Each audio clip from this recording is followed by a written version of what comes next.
Okay, Rich is here too. Okay, can you show, please? Excellent. Very well, everybody. Wow, excellent.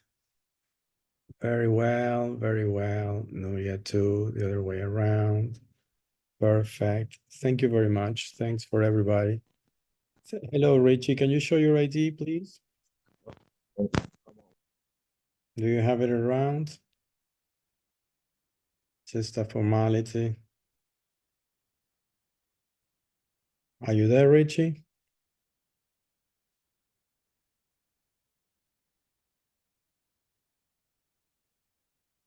Oh, he left. No, he's there. He went to get it. Okay, I get it. Perfect. Thank you, Richie. Okay, we're going to continue working.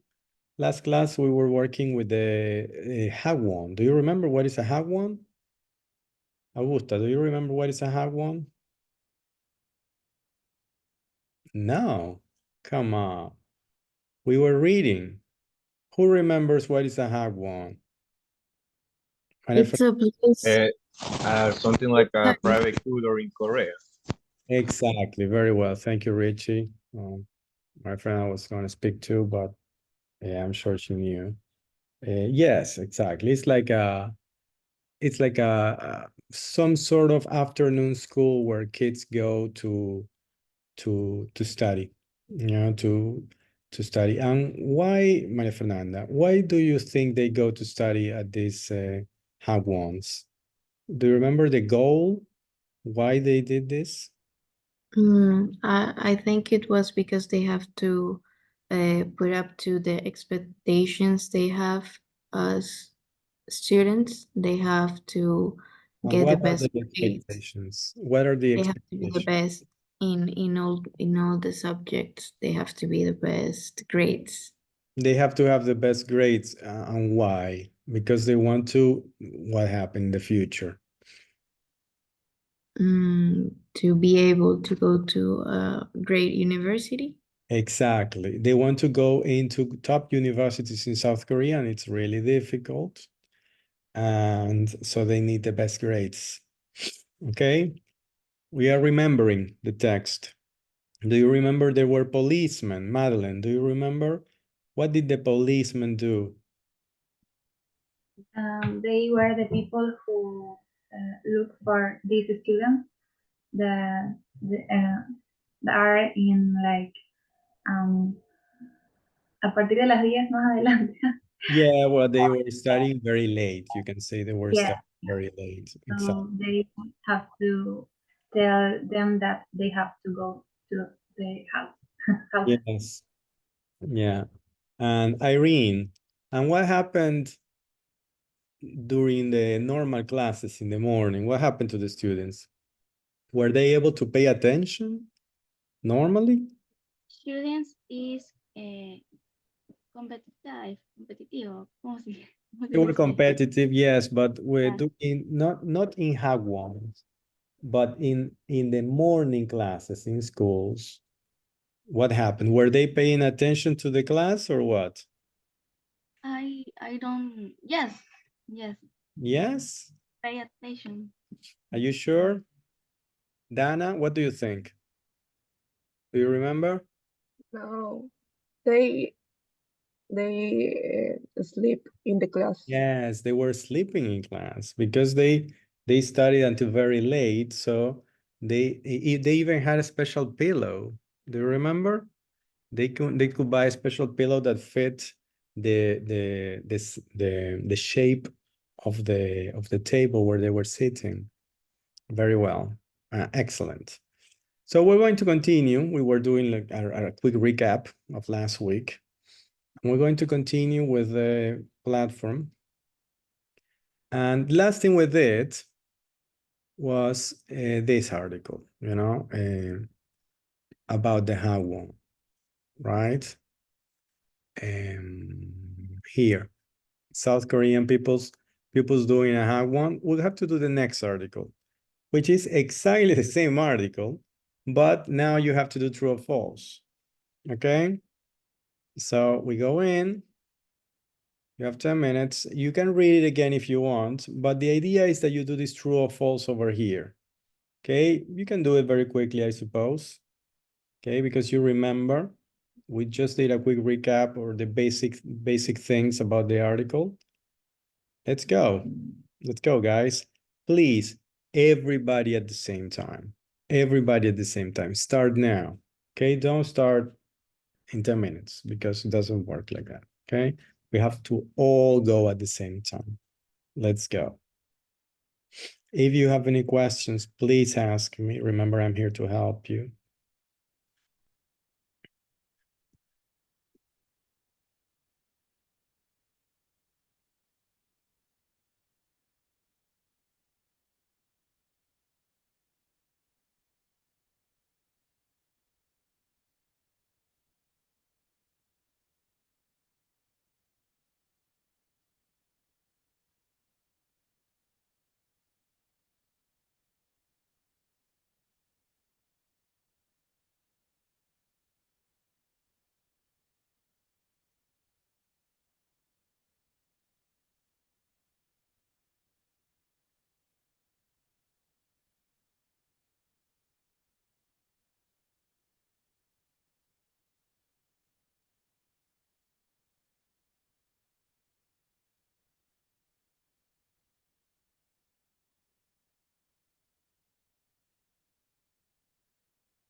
Hello, Alejandra.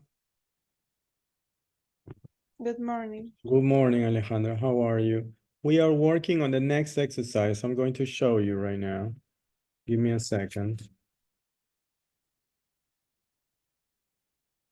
We are working on this exercise. Remember, we are in Unit 7A, Extraordinary School for Boys Workbook. This exercise is 4B. Read the article and mark the sentences true or false. This is the same article we saw last week, but now you have the true or false, okay? If you have Okay. any questions, please ask me.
Are you having problems with your internet, Maria Fernanda?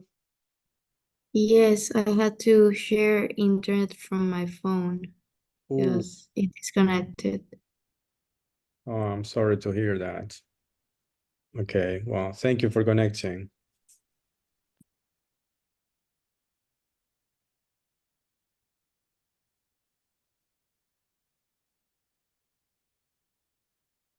are we working on some exercises or? Yes, yes, I didn't know you didn't know. Let me show you.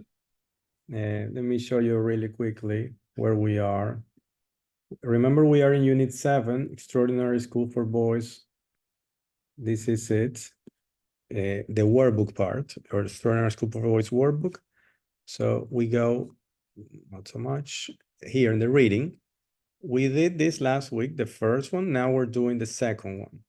It says read Okay, the thank article you. and mark the sentence as true or false. You go in, you have 10 minutes. You can read it and mark the sentence as true or false. I know it's very small, Okay. but you can zoom in, okay? Okay, thank you. You're welcome, Fernando.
Okay, most people have already finished. Continue working to the people who haven't, and we're going to start checking in a minute.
Luis Saltos. Who is Luis Saltos? Is this in this class?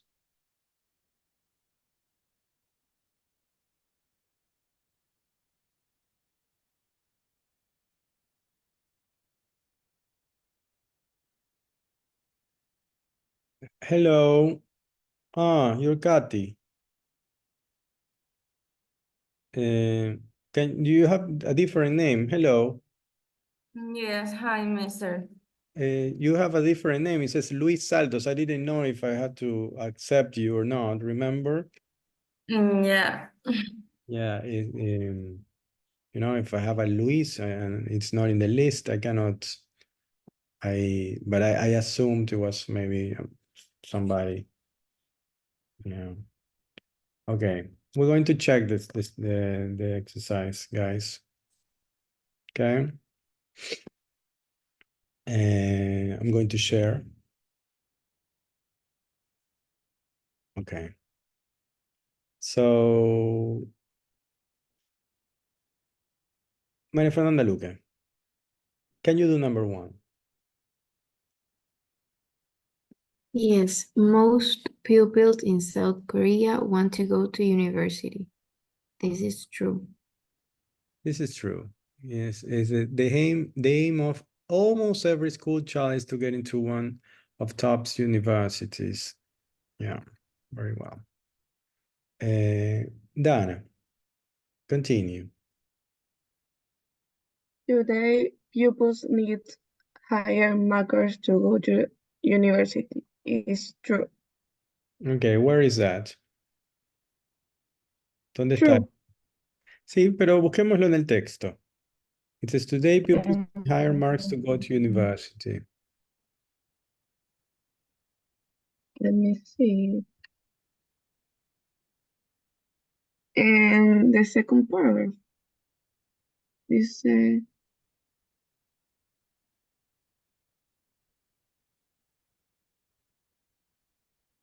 and education in South Korea is very competitive. The aim of almost every school, well, Every school child. is to get into one of the country top universities. And only the pupils with the best mark get a place. Okay, pupils need higher marks to go to university.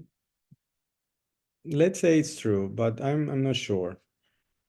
Okay, because it says today pupils need higher marks to go to university, as if in the past it was different. But we'll see. We'll see together. Okay. And well, Katy just arrived. Alejandra, can you do number 3?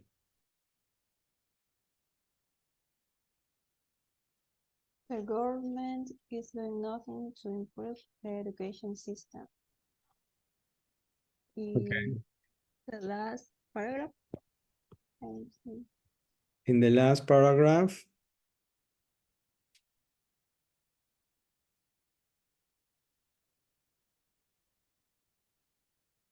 so the government, South Korean government has been aware of the faults of the system for some time. Now they have passed some reforms. So they have doing nothing. Is true or false? false. False, correct. Correct. Maria Gracia, you're here. Hello. Yes. Can you do the next one, please? Yes. Students are punished if they are found in a handbook. True or false? False. False, exactly. Where is this in the text? ¿Dónde lo encontramos? Mm, mm, mm. Okay. Okay. In the last paragraph, right? Yes. ¿Dónde está esa información? In the last paragraph. Yes, but you have to read the line. Sí, on the first line. However, the biggest challenge of the government is the Hagwons? No, right? No, Look, it says students are punished. O sea, son los estudiantes los que son castigados. Vamos a ver si es verdad. Dice, there are street patrols looking for children who are studying after that time. If they find some children in class, the owner of the Hagwon is punished and the pupils are sent home. So the children are not punished. It's the owner of the Hagwon who is punished. Understand? So yes, it's false, but it's important to find the information in the text. Que no sea simplemente una coincidencia o suerte o tengo una sensación de que es por acá. Hay que encontrar en el texto específicamente lo que dice. ¿Ok? Augusta. Next one. The street patrol is in Seoul is looking for criminals. Yes. True or false?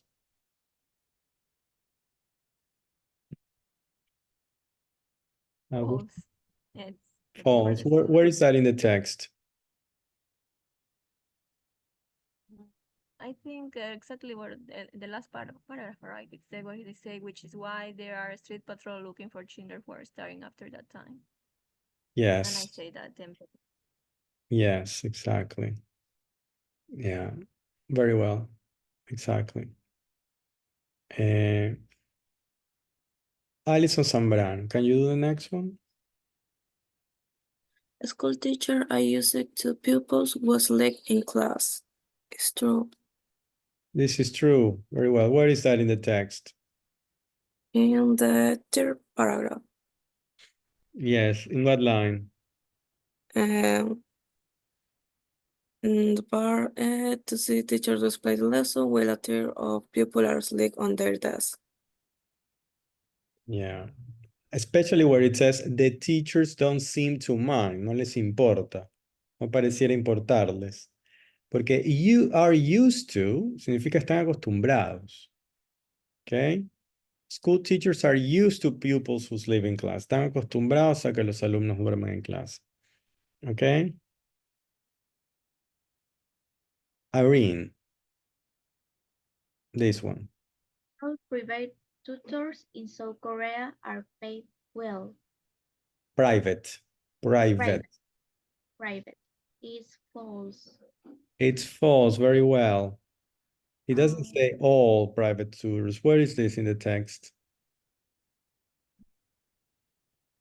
The second paragraph,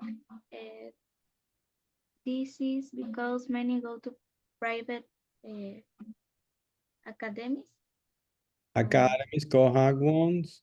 Un poco más abajo igual, ¿eh? Donde dice in Seoul. There are more private tutors than school teachers. Yes. And the most popular ones.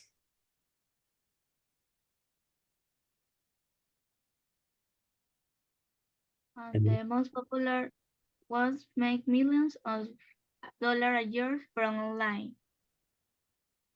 From online and in person. And in-person classes. Exactly. Exactly. Very well. So not all private tutors. The most popular ones. Okay. Very well. Nicole Armas. The last one.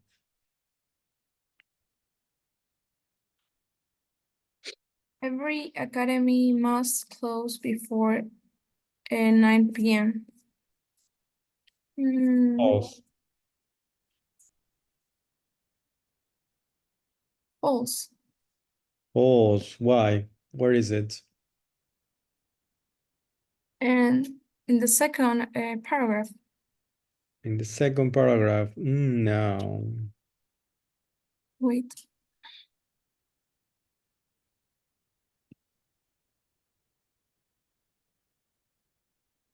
Nicole? Yes, I'm reading.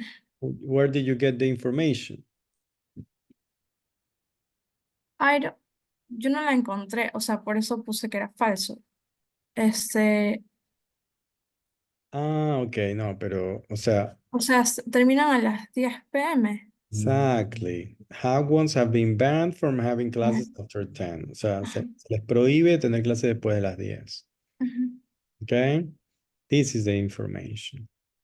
Very well. But don't worry about this exercise because it's only 1 point, but it's important to understand the text that we read. Not just read it, but to really understand it so we can go into detail with the text. Yeah, I have only one doubt, which is today pupils need higher marks. Let me check if it was correct.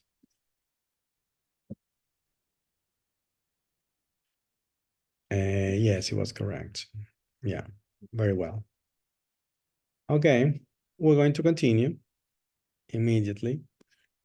And we have to do number 3. Where is it? Here. It says complete the sentences with one of the words or phrases from the text. I'm going to give you the possibility to do it now. And let's see. We go in. You have a few words: pillows, challenge, tutors, common side, reluctant, competitive, and you have to put them in the correct thing, in correct places. A couple of commentaries, very important. The word competitive is not written correctly. Don't worry. Drag the word to where you think it goes. Do not fix the word, because if you put the O instead of the P, it will give you a mistake. Just don't worry about it. We know it's wrong, but just drag and drop the word, okay? Second thing, what is the meaning of the word reluctant? Who knows? Like someone isn't sure to do something. Exactly, very well. When you have doubts, okay? Cuando tienes dudas, no estás seguro, estás reacio a hacer algo. This is when you are reluctant. For example, maybe you don't want to swim because you don't like the water, so you are reluctant to get into the pool. Okay? This is more or less the idea. Thank you, Richie. Okay. Let's go and do the exercise, people. Everybody at the same time, please, okay? All together. Let's go.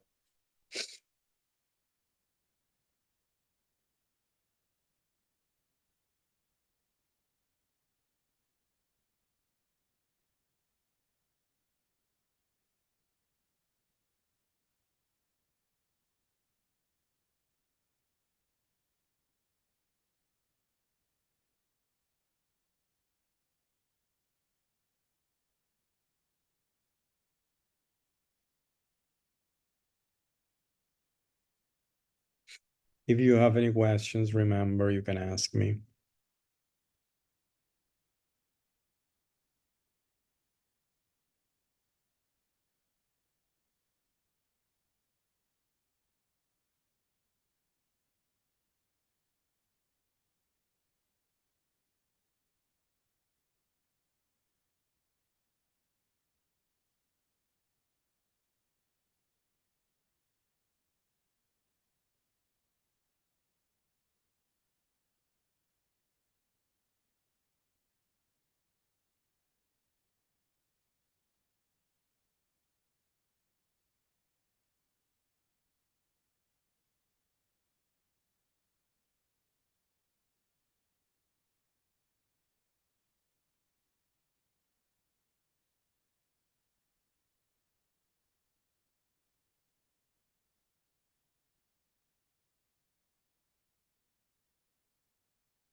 I still have half the class working on the exercise. Please try to finish up so we can check.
Okay, we're going to start checking. Let's go. Can you see now? Yeah. Good. Okay, Maria Gracia Barberán, can you read number 1? Yes. It's a real challenge for the teacher to get all their students to pass their exams. It's a real Change, challenge. challenge. Excellent. Very well. Manfred Gonzabay, number 2. John as hard is net, so he shouldn't use 2 pillows in bed. Pillows in bed. Very well. Samantha Andrade, number 3. This very competitive to get into some universities, you need high marks. Excellent. You need high marks. Excellent. Soraya, number 4. My children are reluctant to go outside when it's cold. That's correct. Very well. Are reluctant. Sheila, number 5. People using their laptop on their rooms is a common sight these days. These days. Very well. And Kathy, can you do number 6 to finish up?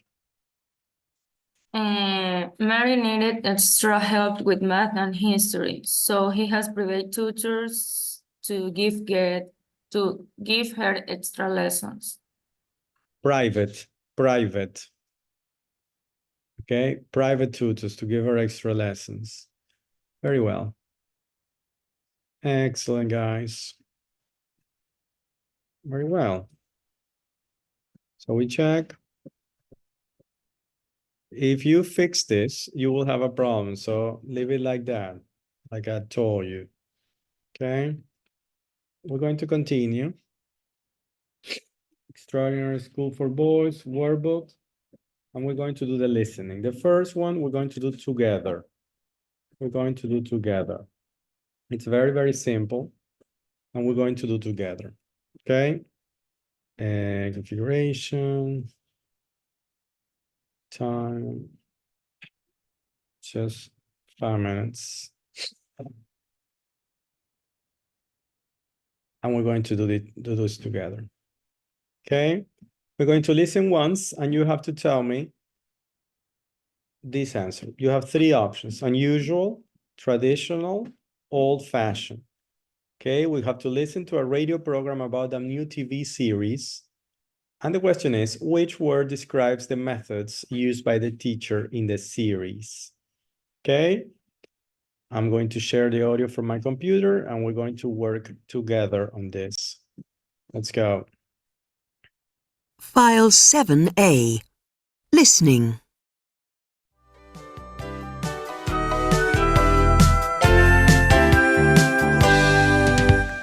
And now on to last night's TV.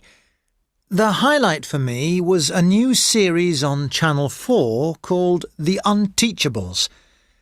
It's a kind of reality show that aims to find out if it's really true that there are pupils who cannot be taught.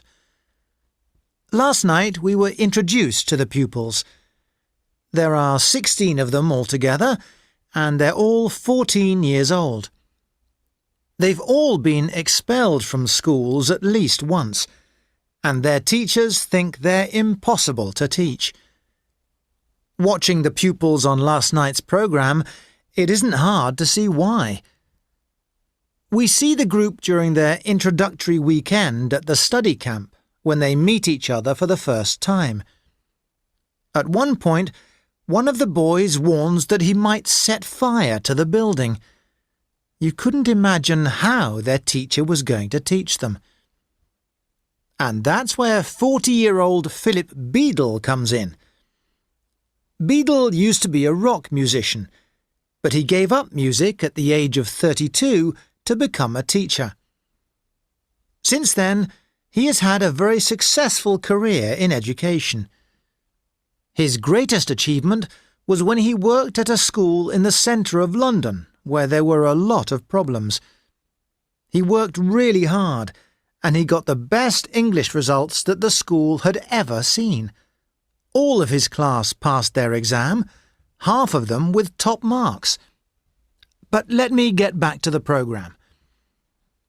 In Beadle's first class, he manages to help the pupils learn to trust him by playing a game with the children. In the game, Beadle and the pupils point at each other and say an insult. This might not seem very educational, but Beadle had the attention of all the pupils, and everybody was taking part. And that was the aim of the game.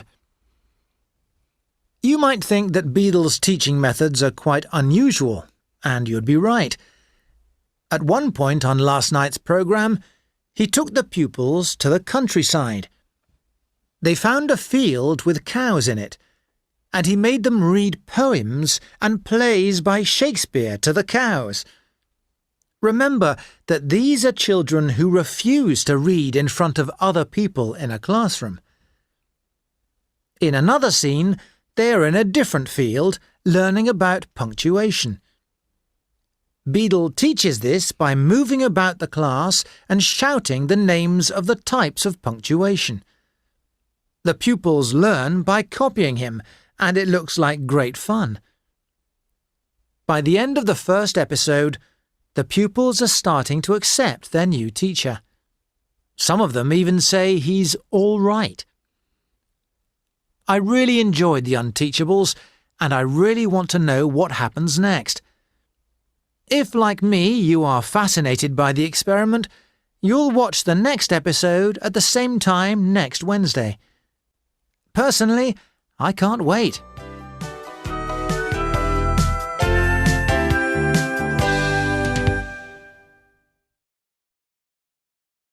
Okay, guys, what is the answer? Unusual. Unusual, exactly. Very well. Yes, he's making them read in front of cows, making them play games where they insult each other. Now that's very unusual to say the least. Okay, that's correct. Okay, so unusual is the answer. Now we're going to continue with the next exercise. Okay, and the next exercise says, listen to a radio program about a new TV series and correct the mistakes. And this is a little longer. I'm going to give you the usual 10 minutes. Okay. We're going to listen once together, and then you have the possibility, of course, to listen on your own. Okay. You have to correct the mistakes. This is the point. For example, the series is a drama? No, it's a reality show. Okay. Let's listen. It's basically the same thing. File 7A.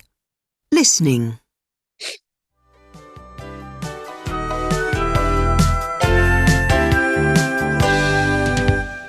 And now on to last night's TV. The highlight for me was a new series on Channel 4 called The Unteachables. It's a kind of reality show that aims to find out if it's really true that there are pupils who cannot be taught. Last night we were introduced to the pupils. There are 16 of them altogether, and they're all 14 years old. They've all been expelled from schools at least once, and their teachers think they're impossible to teach. Watching the pupils on last night's programme, it isn't hard to see why. We see the group during their introductory weekend at the study camp, when they meet each other for the first time. At one point, one of the boys warns that he might set fire to the building. You couldn't imagine how their teacher was going to teach them. And that's where 40-year-old Philip Beadle comes in. Beadle used to be a rock musician, but he gave up music at the age of 32 to become a teacher. Since then, he has had a very successful career in education.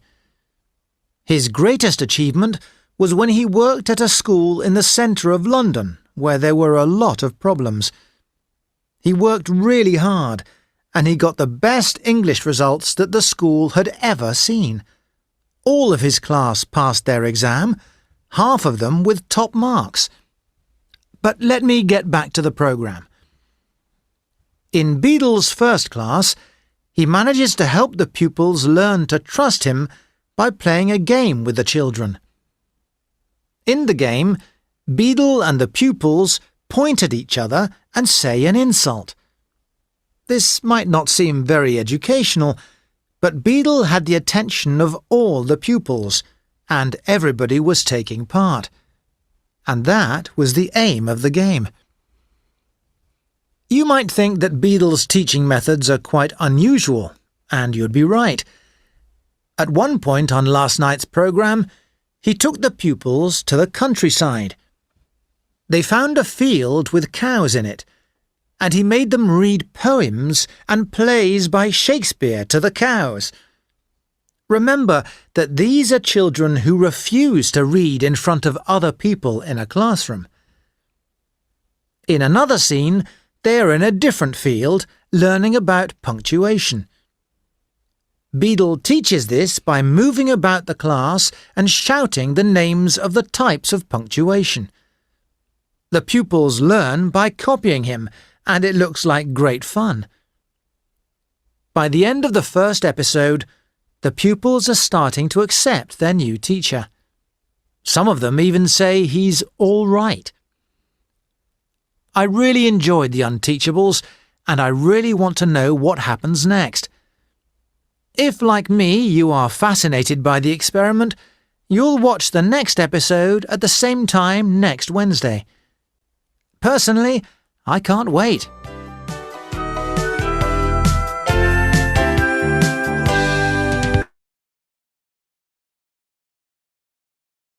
Sorry. Now you can listen again if you need to, and just complete the words. Okay, you have to fix the mistakes, remember. The words in bold and negrita are mistakes. You have to fix them. Okay, I will be silent so you can work on your own. Let's go.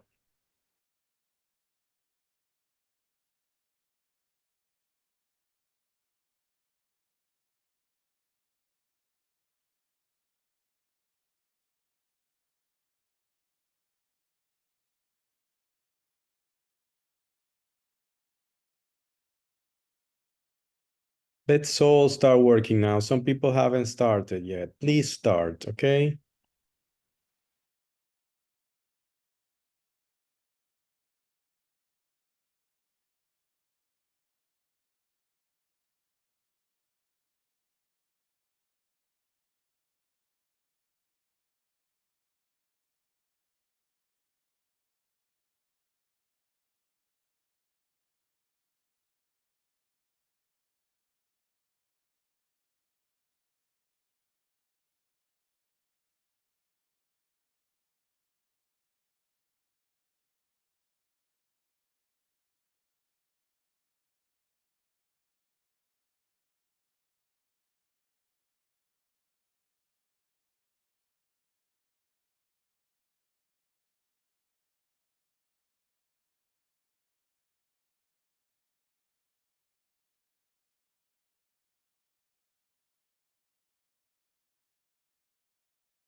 Okay, we're going to check.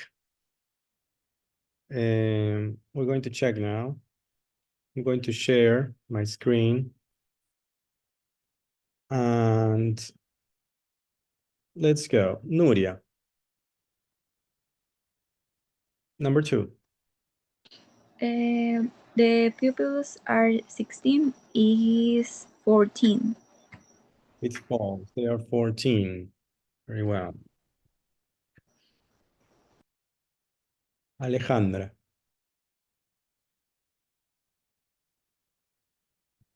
A boy say he will burn a set fire.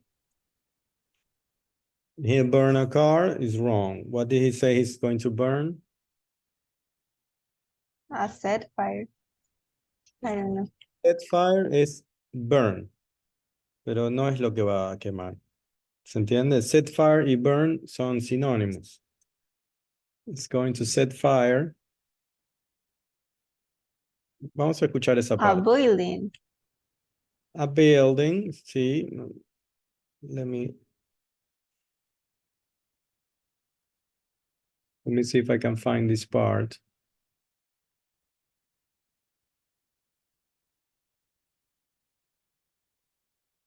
Bueno, no suena. Perfect. Don't worry. I think it's a building, yes. We'll see in a minute. Okay. Richie, number 4.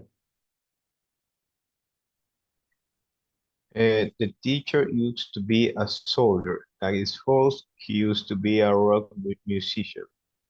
A rock musician, very well. That's correct. Kathy. He teaches, number 5.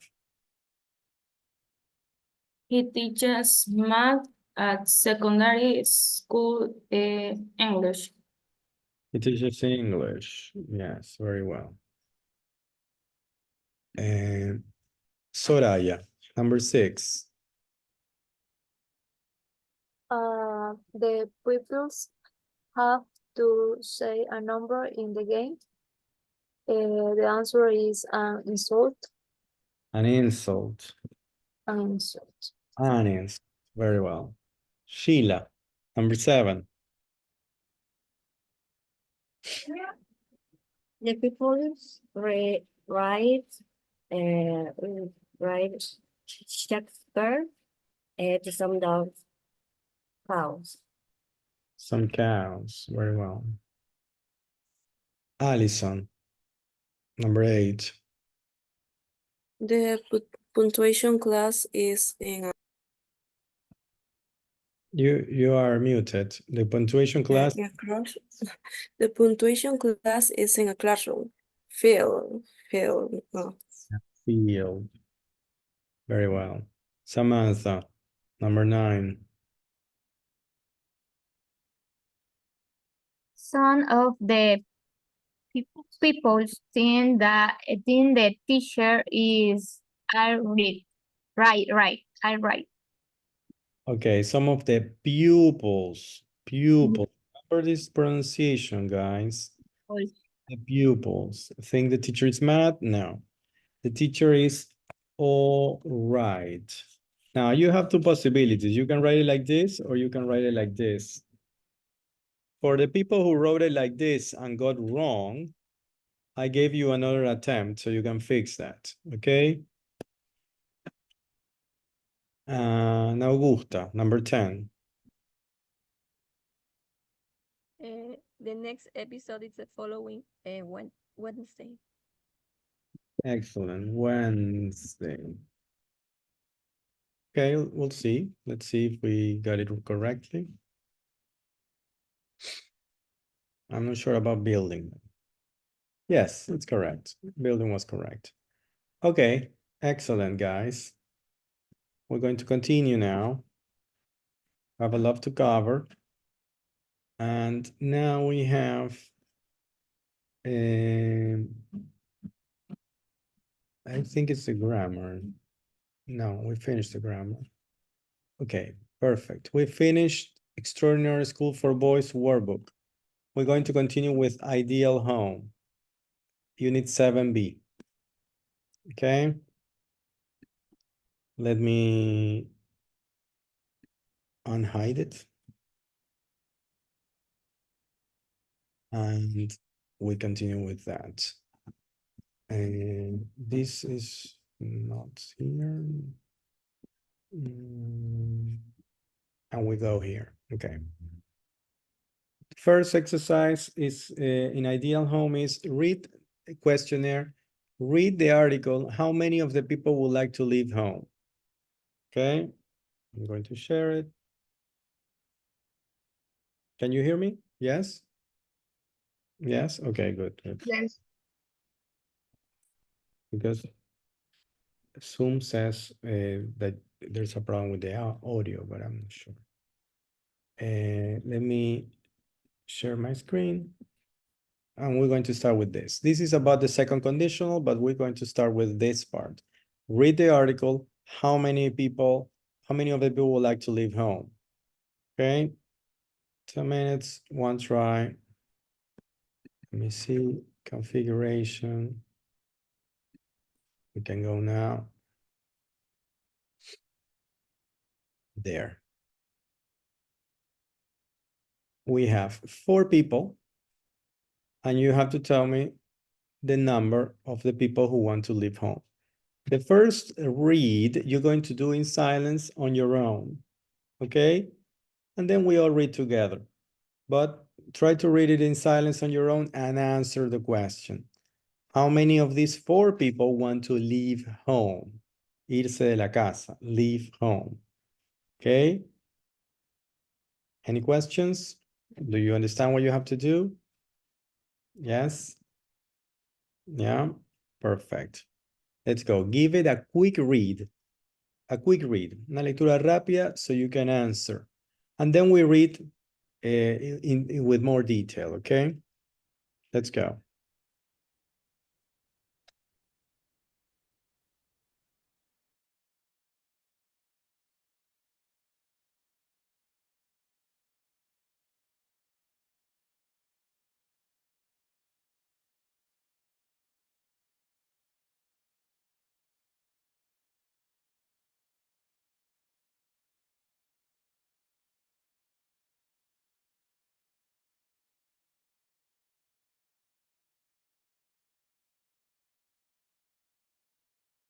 Is Daira here?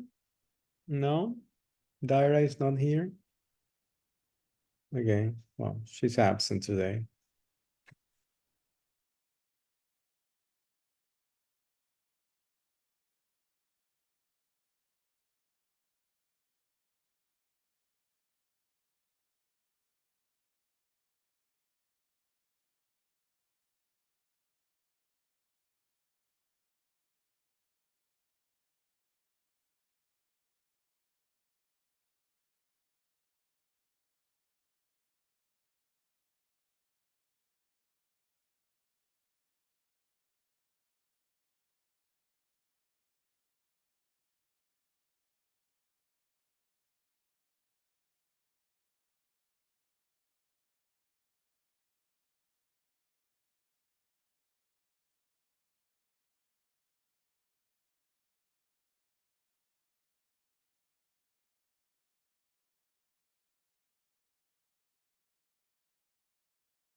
Okay, guys, finish up, please. I have most of the class finishing up, but 3 people are still working.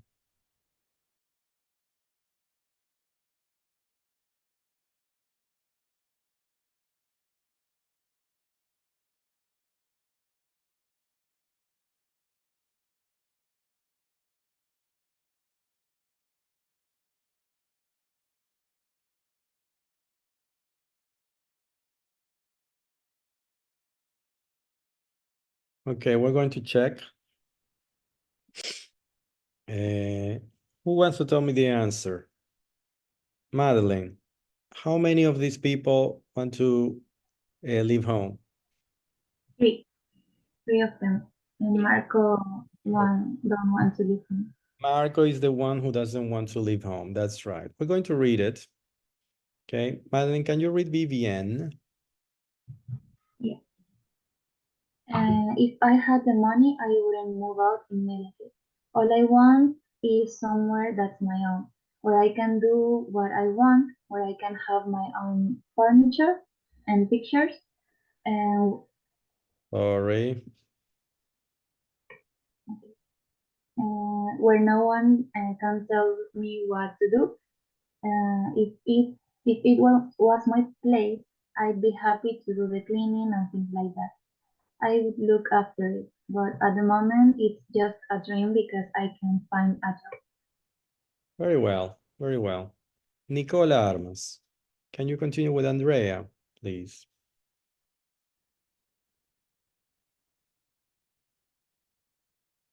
Yes. Thank It isn't that my parents aren't good to me. They are.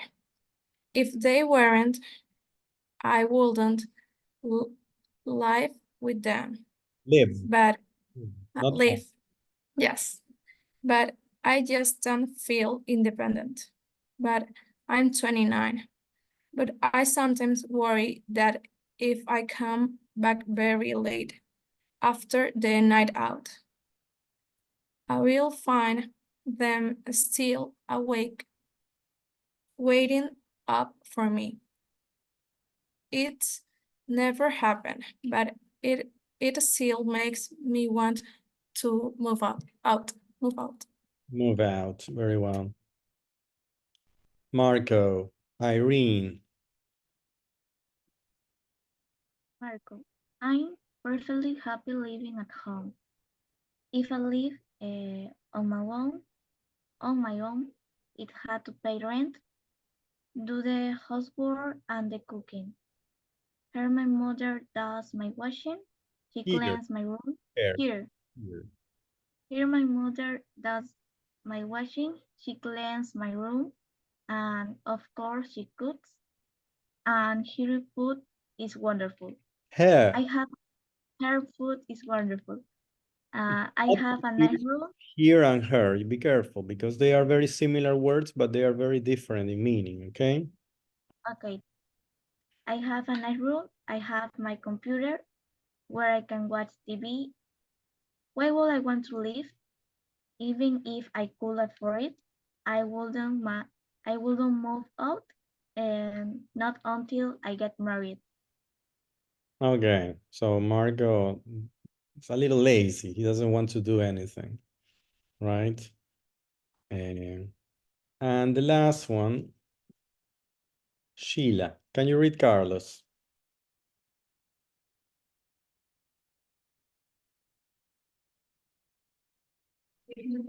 Yeah, I love to move out. I get on with my parents, but I think I get on with them. I'm better if he didn't live at home. I, not he. Be careful. Este es el pronombre I didn't live at home. I didn't live at home. My mother right and Matt isn't here phone, but she does and it really like I'd I really like to have a dog, but my mother is allergic, allergic Allergic. Allergic. Allergic to them. Okay. Okay, good. What is the meaning of get on well, Sheila?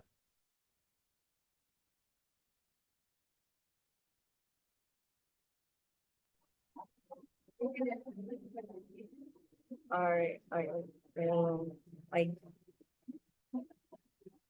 Sorry? What is the meaning of get on well, Sheila? I don't know. Okay. Who can help her? Soraya, do you know? Get on well? No? Irene? Madeline? Llevarse bien. So, sorry, who spoke? Irene, you said something? Llevarse bien. Exactly, very well. I get on well with my parents. Get on es llevarse. Get on well, llevarse bien. Very well. Very well, very well. Madeline, what is drives me mad? My mother drives me mad. In Spanish, it's like le saca de sus casillas, por así decirlo. Yes, lo vuelve loco. That's basically what it is, you know. Drives me mad, me lleva a la locura, literalmente. Okay? It isn't her fault. Nicole, what is this? It isn't her fault, the word fault. No es su culpa. Exactly, fault es culpa. It isn't her fault, but she does. She drives me mad. Exactly. Now, as you can see, we have 4 sentences, no, 6 sentences that are highlighted, destacadas, highlighted. And they are conditionals, but they are a different type of conditional. They are the second conditional. Okay? Give me a minute.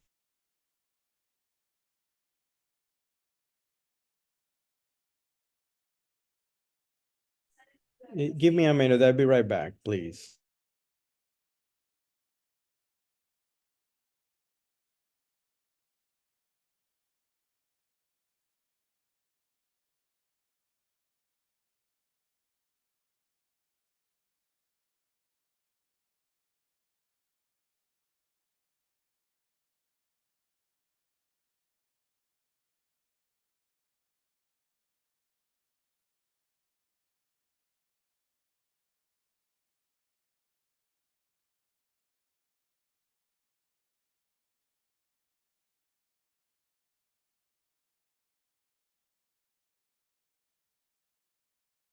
Sorry, I had a problem. I already fixed it.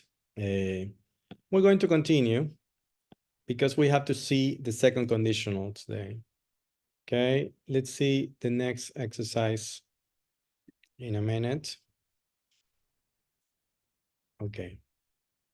We're going to read the article and answer the question who. Okay.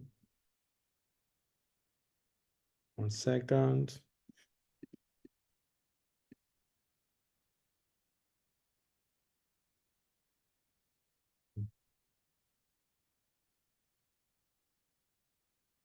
Okay, we can go to the next activity. It's this one. 1C, read the article who. Remember, we are in Ideal Home student book. Okay, we just did the first one. We're going to do 1C. 1C, read the article who. Okay, we go here, and we start here. And this is the same article, of course. It's the same article that we just read. And I think if you have any questions, of course, you can ask me, but I think we covered some of the vocabulary. And you have 4 spaces here, okay, that you have to complete with the names of the persons, the names of the people over here. Okay? Do you understand what you have to do? Yeah. Perfect. Let's go. Let's work.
I still have half the class working on this. Please finish up, guys.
Okay, we're going to check anyway. There's still a couple of people working, but we need to go on.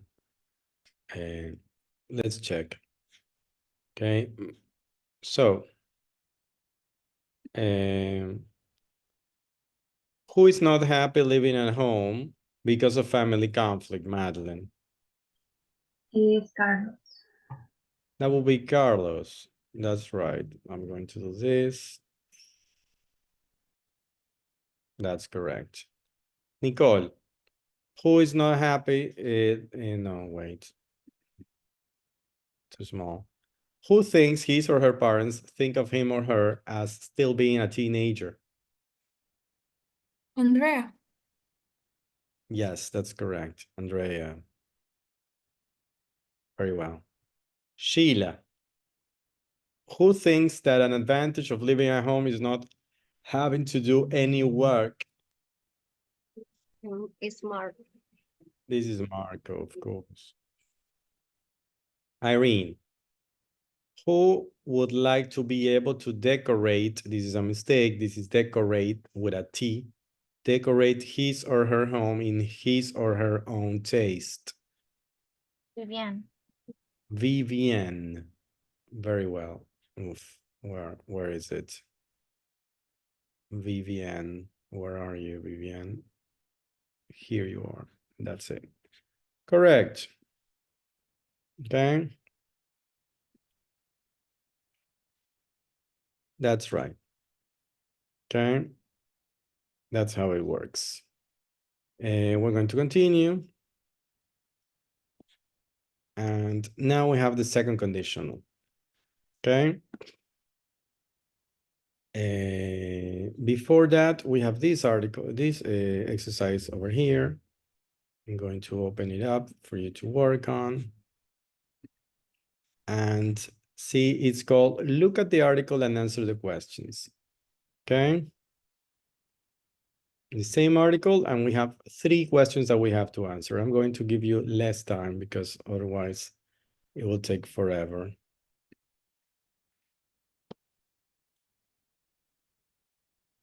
Okay, 5 minutes. Look at the article and answer the questions. We don't need to read it. We already know it. You have to just check these situations. I'm going to explain though. Okay, the first one is this. In the highlighted phrases, what tense is the verb after if? Okay, tense means verbal tense, verb tense. Okay, what tense is the verb after if? For example, if the verb is had, what tense is this? If and the verb is weren't. This is present, this is past simple, this is past continuous. When you have if over here, you have didn't live. When you have if over here, you have I lived. So you have to say what tense is the verb. Is this the past simple? Is this a conditional form? You have these 2 options. Okay. What tense is the other verb? Is it the past simple or is it the conditional form? Would plus infinitive. And the phrases referred to, you have 2 options. A situation they are imagining or a situation that will probably happen soon. Okay, remember, a situation they are imagining or a situation that will probably happen soon. Look at this phrase, for example. If I had the money, I would move out immediately. Does she have the money? Is this a possibility? Because she doesn't have the money. This is a hypothetical situation. Okay? So let's do this together. Okay? In the highlighted phrases, what tense is the verb after if? Augusta.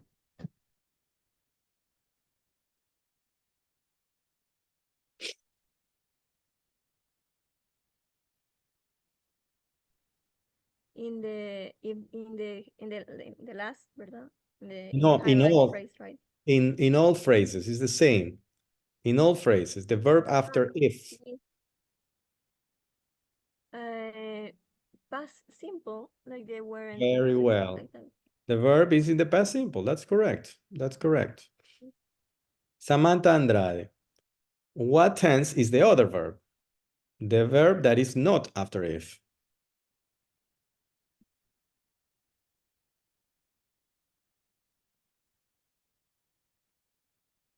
Samantha Andrade. The conditional form. Very well. The conditional form, would plus infinitive. Excellent. Alison Zambrano. And the phrases they refer to, you have 2 options. A situation they are imagining or a situation that will probably happen soon. A situation they are imagining. The situation they are imagining, very well. Exactly. Yes, because this is second conditional, and this is the difference between first and second conditional. Second conditional is imaginary.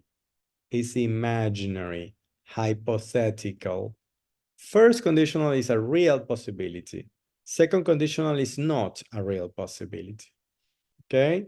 It's a situation that will probably happen soon at some point. Okay? We're going to continue. So here we have second condition. We're going to focus on this and then I don't know, maybe we can do the break first. We started, yeah, we can do the break first. Okay. And then we do the grammar and we immediately do the exercise, okay? So right now is 10:45. See you at 11, okay? Let's continue at 11. Let's go.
Come on back, guys. Let's continue working.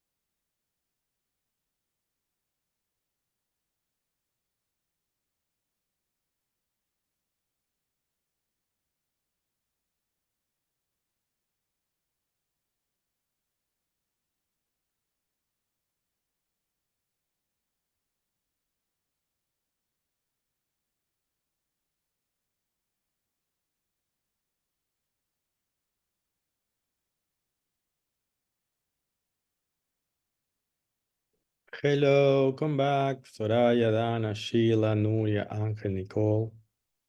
We're waiting for you. Augusta left the camera open, but she left. She's not there. What's going on? It's important. This is an explanation for the second conditional. We all need to pay attention. Are you there, Nuria? Not yet? There you are. Good. Excellent. Thanks a lot. Well, Augusta is not there, but well, she'll be right back, I guess, at some point. Okay, we're going to continue working. Okay. The explanation, the image for the second conditional grammar bank, it's a little small, so I'm going to share it from the book, which is bigger and looks better. Okay, that's basically it. I'm going to read the examples here so you can understand what I'm talking about. It says, if I had a job, I'd get my own flat. You see, this is if plus past simple, had, and then would, this is would, the contraction of would, plus infinitive. Okay, remember this is second conditional, so it's if plus past simple, would or wouldn't, plus infinitive. Okay. If David spoke good English, he could get a job in that new hotel. Of course, you can also use could instead of would. It's very similar. I would get on better with my parents if I didn't live with them. This is a phrase from the reading. This is a sentence from the reading, right? Would get on, would plus infinitive. Get on is in the infinitive. Didn't live, this is the past simple next to the if part of the verb. Okay. I wouldn't do that job unless they paid me a really good salary. Do you remember what is unless? Yes, right? Maria Fernanda, Luca, do you remember unless? Yes. What is unless? It's like I don't know how to say it. What is the relationship with if? O sea, si es que es como un, no It's like sé, no sé cómo explicar. it's like a negative if, you know? For example, you can say, unless they paid me, or if they don't pay me, it's exactly the same. Okay? It's like a negative if. It means like a menos que. A menos que. Yeah, that's the meaning of unless. And we learned this in the first conditional, so we can use it in the second conditional too, of course. Okay. Now, this is the thing about the first conditional and the second conditional is that the second conditional is about hypothetical or imaginary situations. We use the second conditional to talk about a hypothetical or imaginary present or future situation and its consequence. This is super important because First conditional is for real situations, for possible situations, but second conditional is for unreal situations, imaginary situations, okay? Things that I am imagining, they are not real possibilities. Look at this example. If I had a job, I'd get my own flat. This is imaginary, of course, because I don't have a job. I mean, this person doesn't have a job, so she can't get her own her own flat. So she's imagining. Look, if I had a job, means I don't have a job. I'm imagining it. Okay? So we use the past simple after if, and we use would or wouldn't plus infinitive in the other clause. Okay? A clause is a sentence. This is two sentences, as you can see. If I had a job, is sentence number one. This is called a clause, the if clause. And I'd get my own flat is sentence number two. This is called the would clause, the would plus infinitive clause. Okay? Do you have any questions? No? Okay, we continue. Then you also have this situation. It says we can use could instead of would in the other clause, in the would clause. So for example, if David spoke good English, he could get a job in that new hotel. You can also say if David spoke good English, he would get a job in that new hotel. But sometimes could is a good idea. It depends on the situation, but sometimes could can help you, bring the meaning better. Okay? So you can also use could instead of would. This is a possibility. Now let's go to number two. Look at this. This is very strange and very peculiar, but it's not difficult. If your sister were here, she'd know what to do. Okay? If your sister were here, she'd know what to do. It says after if, we can use was or were with I, he, and she. This is a peculiarity of the second condition. We can use was or we can use were after I, he, she. This is very strange because with I, he, she, we normally use was.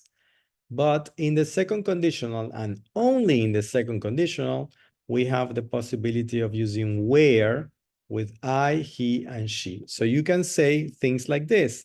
If your sister were here, but you can also say if your sister was here. It's the same. You have the two possibilities.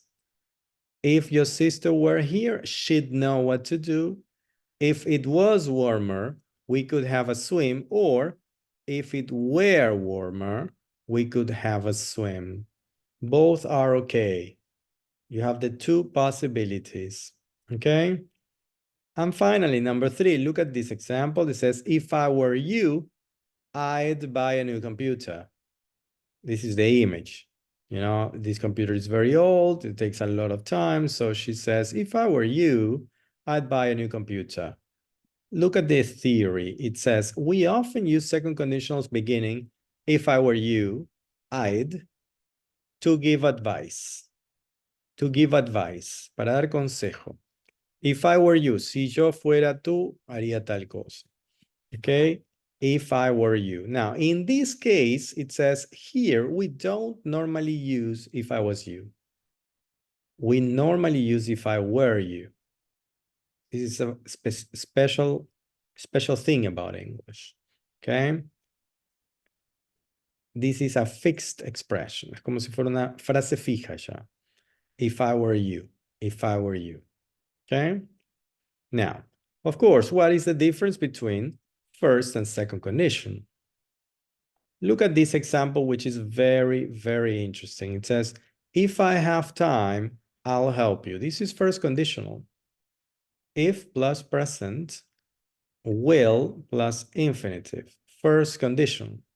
Now, if I have time, I'll help you. Si tengo tiempo, te ayudo. This is a real situation. It's possible that I have time. It's possible that I have time. Maybe I will have time. So this is why I use first conditional, because it's a real possibility. Now, if I say, if I had time, I'd help you. Si tuviera tiempo, te ayudaría. This is a hypothetical, imaginary situation because I don't actually have time. I am imagining what would happen if I had time, but I don't have time. I won't help you. It's just an imaginary situation. This is why I use second conditional. And as you can see, you can use first conditional or second conditional in the same sentence and in order to change the meaning. Okay, if I have time, I'll help you, and the other person will think, oh, maybe he will help me because maybe he will have time. But if I use the second conditional and I say, if I had time, I'd help you, the other person will immediately understand, oh, he won't help me. He will not help me because he doesn't have any time. Okay, so this is the difference between first conditional and second conditional. And finally, sometimes you can use would or wouldn't plus infinitive, like in Spanish, very similar. So you can say something like, my ideal holiday would be a week in the Bahamas. Sería tal cosa. You know, that is a simple use of would plus infinitive. Okay, it's like an independent use. Okay, that you can use without an if clause. So we also use would plus infinitive without an if clause when we talk about imaginary situations. For example, my ideal holiday would be a week in the Bahamas. Okay, would be, sería. I'd never buy a car as big as yours. Nunca compraría. Okay, and we use it without an if clause, sin la parte del if. Okay, do you have any questions about this?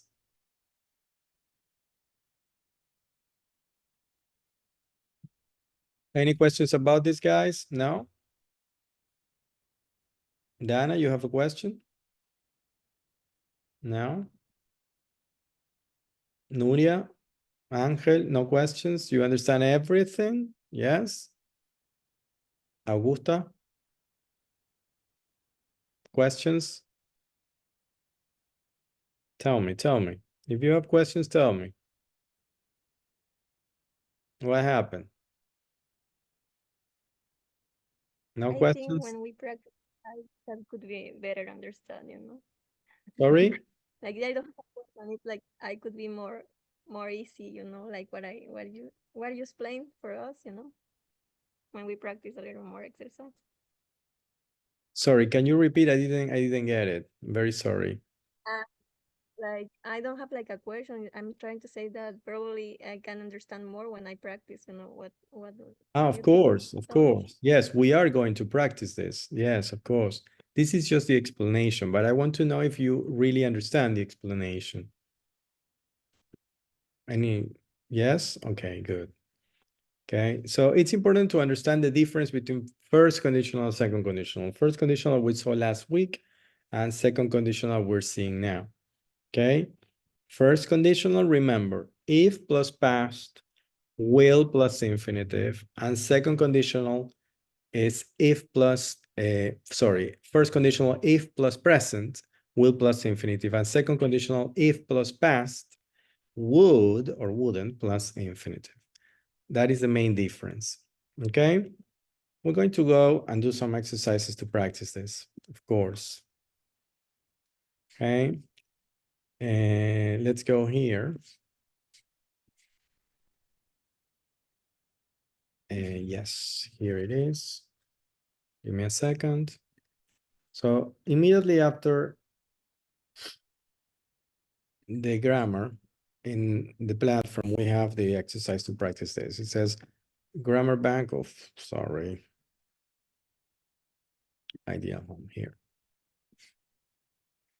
It says grammar bank 1B, first or second conditional completed with the correct form of the verb. Okay, so this is what we're going to do. We're going to practice like this. You have to complete with the correct form of the verb. but you have two options, first or second conditional. Okay? Remember the difference. First conditional, if plus present, will or won't plus infinitive. And second conditional, if plus past, okay, would or wouldn't plus infinitive. So for example, in number one, it says my kids, and you have a space earlier, if they didn't go to bed so late. So you have if plus past. Madeline, is this first or second conditional? I think it's first condition. Sorry? Sorry, I have to think a little. Okay. It's second conditional because Second, it's exactly, because you have if plus past. So in this part, what do you use? Will or would? would. Would, exactly. So you write something like my kids would get up earlier if they didn't go to bed so late. Understand?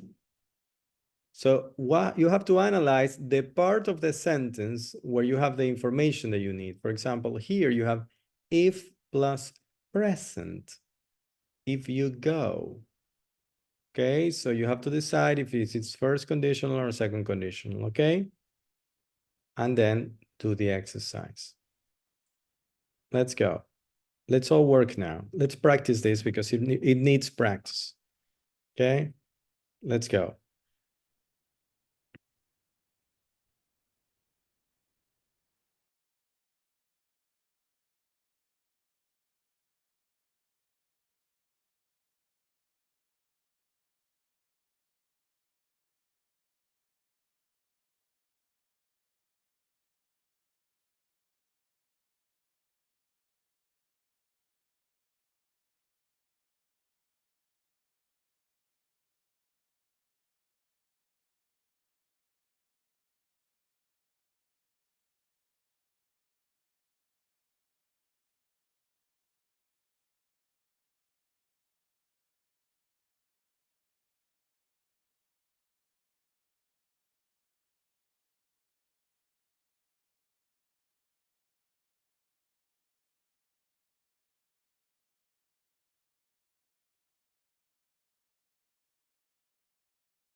I still have a lot of people working on the exercise. Please finish up so we can check.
Okay, we're going to check now. Okay. So I'm going to share. This is not a super easy exercise, so I gave you the possibility to have 2 attempts. Okay. Irene, can you help me with number 2? Where will you live if you go to university? If you go to university, very well. Will, because you have present here, right? Samantha, number 3. If you make dinner, I will do the washing put. Washing up, the washing up. What is the washing up, Samantha? No. Who knows what is the washing up? Who can help Samantha? Lavar los platos. Exactly, very well. That is the washing up. Very well. Maria Gracia, number 4. Yes. If you lost your job, what would you do? If you lost, Lost. no, because you have will here. Will plus, Will you? yeah, if you lose your job, what will you do? Okay, remember this is first conditional. You have will plus infinitive. So in the if part, you need if plus present. Okay, Kathy, number 5. Okay, we wouldn't have a dog if we didn't have a garden. Very well, if we didn't have a garden. Mafer Gonzabay, number 6. How will you get to work if you sell your car? If you sell your car, excellent. Very well, guys. Alejandra, number 7. If we sit in the shade, we won't get sunburned. We won't get sunburned. What is sunburned, Alejandra?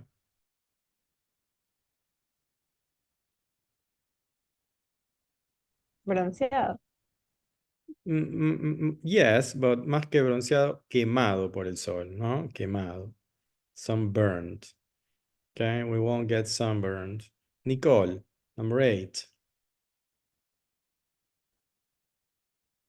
If you could change one thing in your life, what would it be? Very well. What would it be? Allison, number 9. He won't be able to pay next month's rent if he doesn't find a young son. If it doesn't, Fine. a job soon, not soon, soon. Very well. Sheila, number 10, the last one. If she had a job, the She, work active. She would stay up so late every night. yeah, but the problem is we have the word not here. So it has to be negative. If she had a job, she, el negativo de would,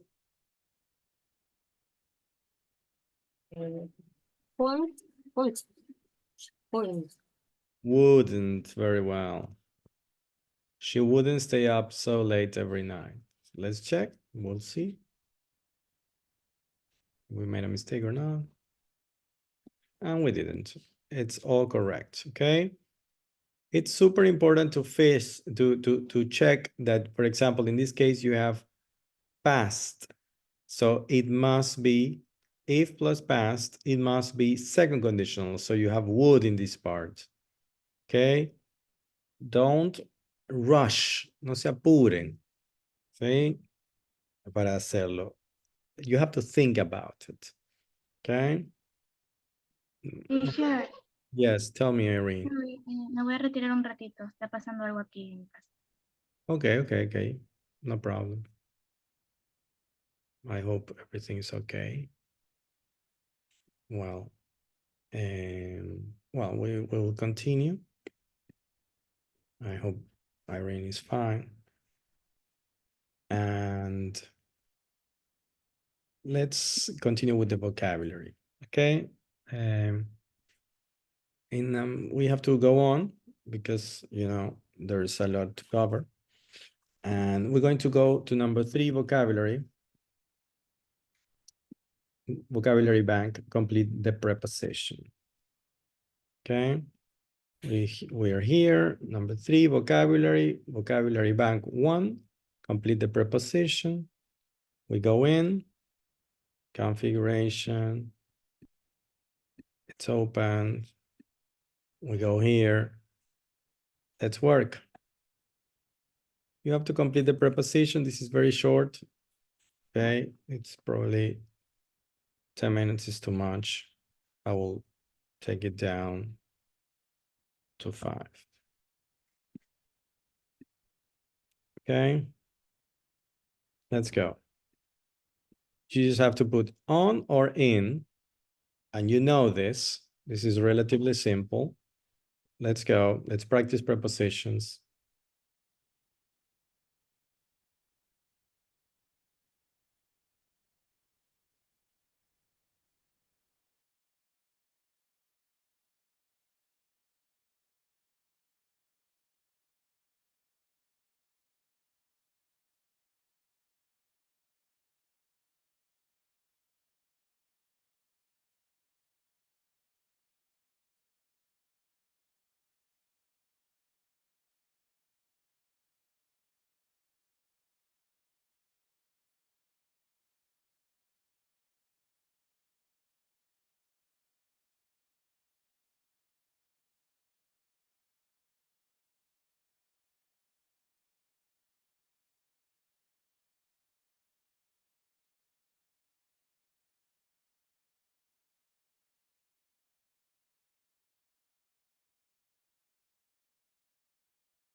Everything okay, Irene? Yes, teacher. Okay. Good to hear that.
Okay, we're going to check. Madeline, can you do the first one? The first one, I live in the country surrounded by Fields, surrounded by fields. Very well. Kathy, can you do number 2? I live on the outskirts on offer about 5 miles from the center. Very well. Outskirts, very good pronunciation. Exactly. What are the outskirts, Kathy? What do you think?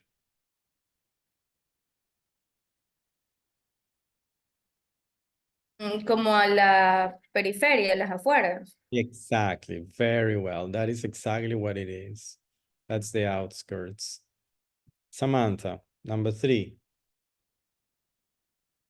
I live in a villa.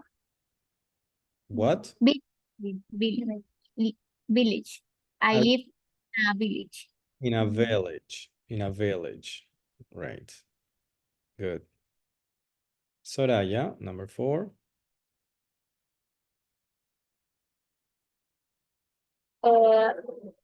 Fourth, I live in Aldeburgh, a small town on the east coast. On the East Coast. On the East coast. Okay. Exactly. Are you in bed, Soraya? No? Okay. Okay. That's it looked like it. Okay, don't worry. Nuria, number 5. Number 5 is I live on the second floor of a large block of flats. Exactly. Very well. You with the word floor, you always use on. And what is a block of flats? Creo que sería como viviendas, como bloques de viviendas. Un condominio de departamentos would be. Ajá. Un edificio de departamentos. That's a block of flats. Okay. Very well. Thank you very much, Nuria. And Angel, can you do number 6? Yes. I live in Croydon, a suburb of London, about 10 miles from the city center. Very well. Very well. What is the difference, Angel, what is the difference between the outskirts and a suburb? A suburb is a place where is a lot of house, and the other is, I don't know how to explain. Okay, don't worry. Okay, don't worry. A suburb. A suburb. There's an echo there. I can hear my voice. Well, a suburb is a residential area in a town or in a city.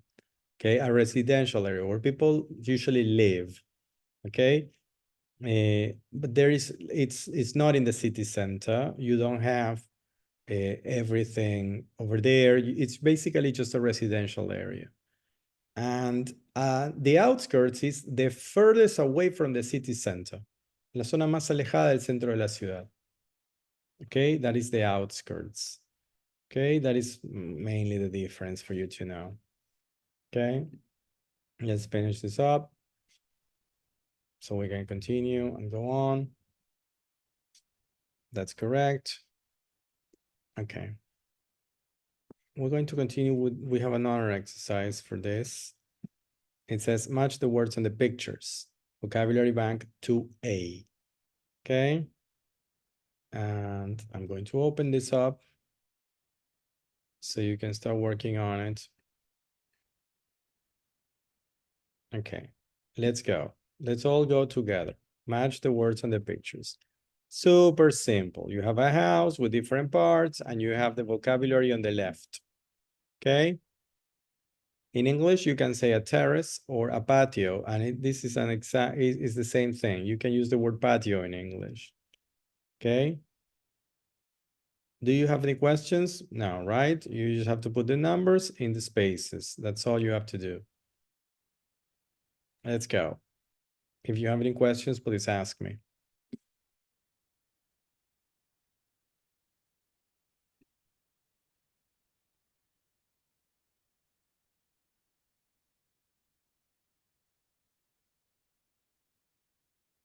Please, let's all start now. Let's all start together. Some people wait and they start late. I need you to start right now, the exercise. Okay, please go.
We start checking.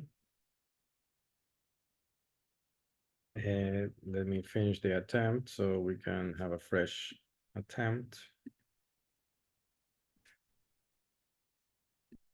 Here, here, and here, and I share. Okay. Irene, can you do number 1? Yes. Number 1, the top of the house. Number 1 here. Yes. Top floor. Top floor, very well. Excellent. Maffer. Number 2. Balcony. Balcony. Dana. Number 3. Entrance. No sé cómo se pronuncia. Entrance. Entrance. Yes. Very well. Richie. Number 4. All right. Number 4, ground floor. Ground floor. Very well. Sheila. Number 5. Basement.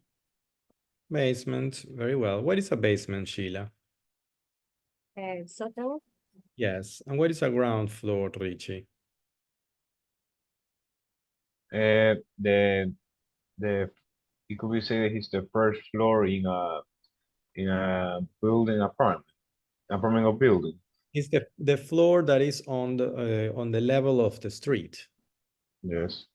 That is the ground floor. In Spanish will be planta baja, of course. Okay. Excellent. Let's continue with Samantha. Number 1 in this one. Chimney.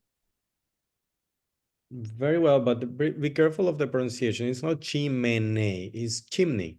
Chimney. Chimney. Chimney. Chimney. Chimney. Excellent. Madeline. Number 2. Number 2 is roof. Number 2 is a roof. The roof is on fire. Kathy. Number 3. Terrace. Terrace or patio. Very well. Alison. Number 4. Steps. Steps. Very well. Escalones, right? Alejandra. Number 6. Six. Wall. Wall. Excellent. Augusta. Number 7. Gate. Gate. Very well. Excellent. Maria Gracia, the last one. Number 8. No, wait. That 7 is gate. Yeah, the last one is Number 5. number 5. Yeah, what is Number 5. Sorry. What is number 5? Path. Path. Path. Excellent. Very, very well. Okay. This is our vocabulary. We can listen to it, but we're going to skip that so we can continue working. There's a lot we have to cover. And we go, after that, we go to the reading. So does anybody here know who Tchaikovsky was? Do you know where Tchaikovsky was from and what he did? Augusta, do you know anything about Tchaikovsky? No? Maria Fernanda Luque, do you know anything about Tchaikovsky?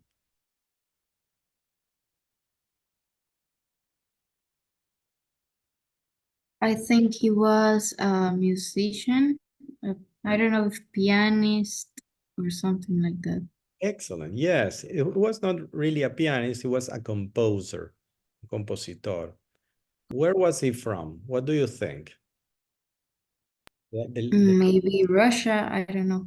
Yes, very well. He was Russian because the name Tchaikovsky sounds very Russian. Thank you very much, Maria Fernanda. We're going to look at some of Tchaikovsky's house, and we're going to do this together. Okay. We're going to do this together. And we're going to look at some of Tchaikovsky's house, and we'll try to find out a couple of things.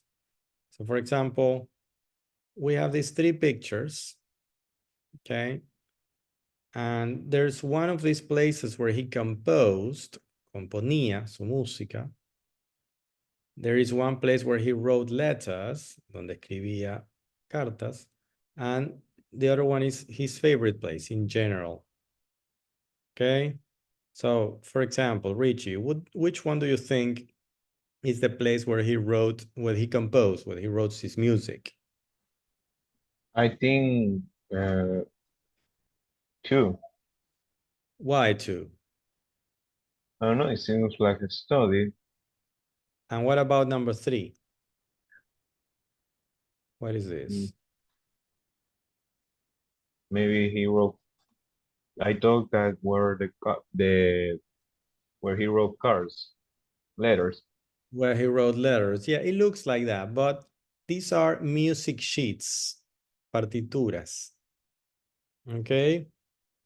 These are staffed paper. Papel con pentagramas. So this is where he wrote his music. Okay? So the place where he composed will be number 3. Okay?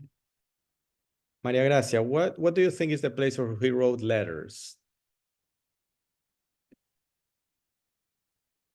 Yes, number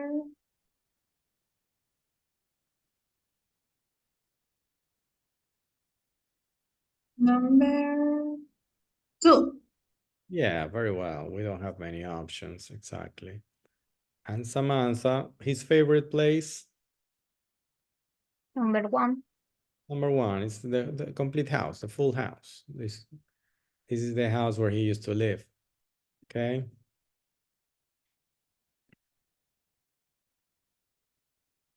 Okay, we're going to listen to get an idea of this. And then we're going to read the same thing. We're going to listen, we're going to read it later. But first we're going to listen. Okay. Let's listen. 4.22.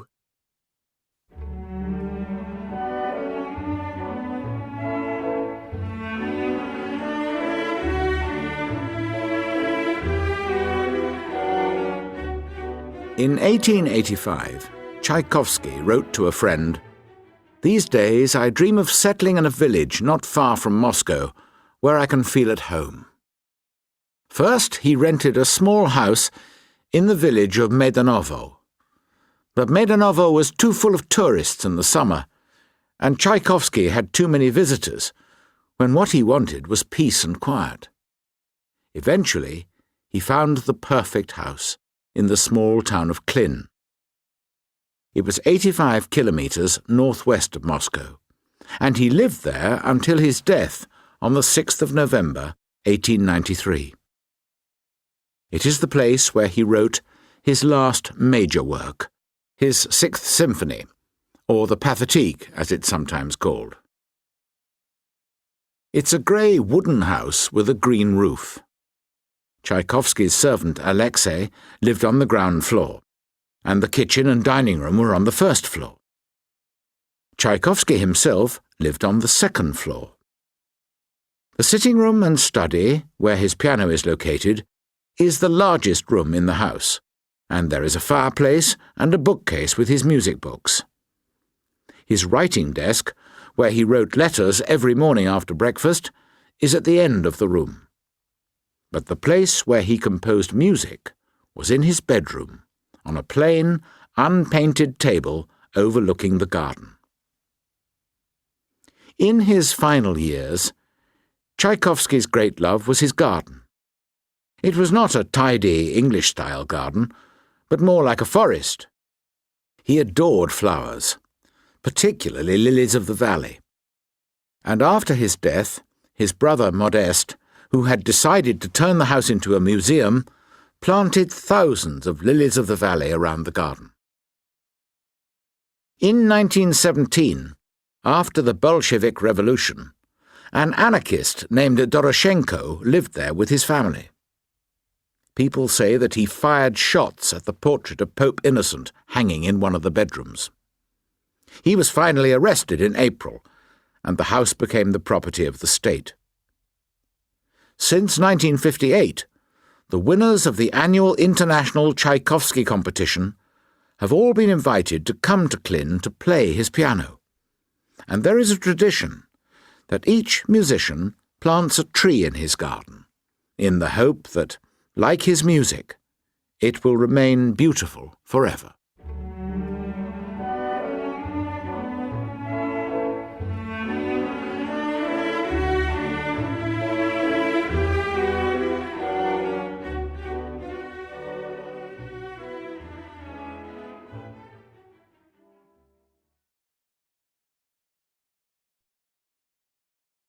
Okay, so this is the listening. We're going to read it now. Okay, we're going to the next part. It's here. Over here. Match the highlighted words on the definitions.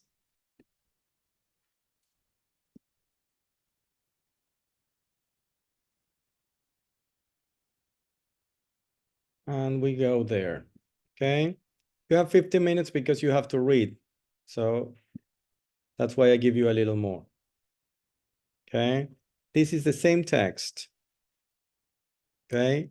You can zoom in and you can read it. And you have words over here. Bookcase, plain, turn into, hanging, remain, tidy, property, overlooking. That you have to put over here in order to match the words and the definitions. These are the definitions of the words. Okay? When you finish working, we read this together. Okay? If you have any questions, please let me know. Let's go.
I still have many people working on these guys. Come on, finish up.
Okay, we're going to continue and finish this. Okay, so Kathy, number one, it says in good order. What is the correct word in this case?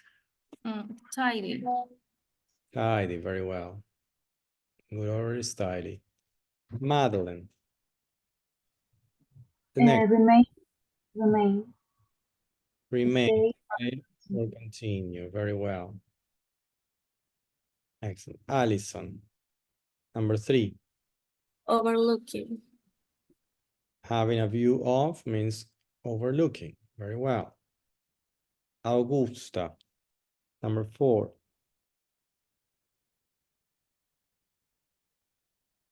Hanging. No sé cómo lo pronuncian. Hanging. Hanging, Can como you hanging out. Can you Hanging. read? Can you read this too? Ah, okay. Hanging fixed to a wall with a cord. Fixed. Fixed, not fixed. Fixed. Irene. Number five. Turn into makes Something. something become. Very Turn into. excellent. Thank you very much, Irene. Soraya, number six. Play without a pattern or decoration. Perfect. Sheila, number seven.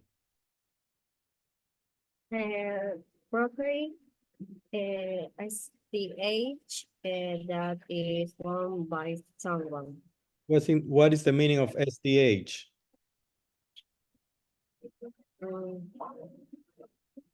Something, something. You don't read SDH, you read something.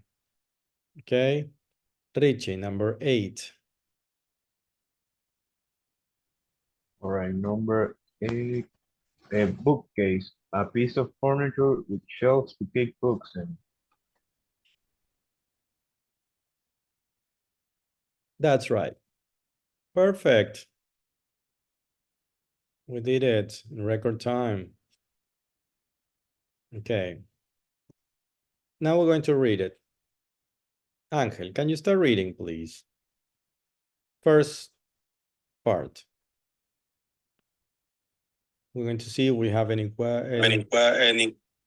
above vocabulary. Oh, there's a Okay. You can start. First, he rented a small house in the village of Maidanovo. Can you read the what? In 85. In 85. Okay. In 1885, Tchaikovsky wrote to a friend, "These days, I dream of settling in a village not far from Moscow where I can feel at home." Moscow, where I can feel at home. Yes. First, he rented a small house in the village of Maidanovo. But Maidanovo was too full of tourists in the summer, and Tchaikovsky had too many visitors when what he wanted was peace and quiet. Eventually, he found the perfect house He found found the perfect house in the small town of Klin. It was 85 kilometers northwest of Moscow, and he lived there until his death on 6 November 1893. It is the place where he wrote his last major work, his Sixth Symphony, or the Pathetic, Pathetic. as it is sometimes called. Sometimes called. Sometimes. Sometimes, a veces, sometimes. Very good. Soraya, can you continue reading, please?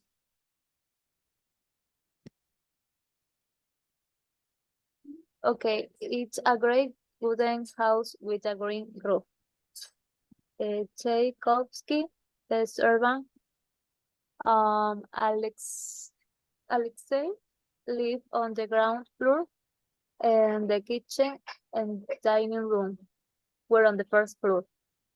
Tchaikovsky himself lived on the second floor. The sitting room and study, where his piano is located, in the large room in the house. Sorry, Soraya. Where his piano is located. It is located is the largest room in the house.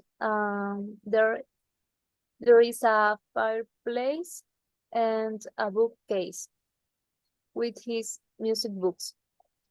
His writing desk, where he wrote letters every morning after breakfast, is at the end of the room, but the place where he composed music was in his Composed music. Composing music was in his bedroom on a plain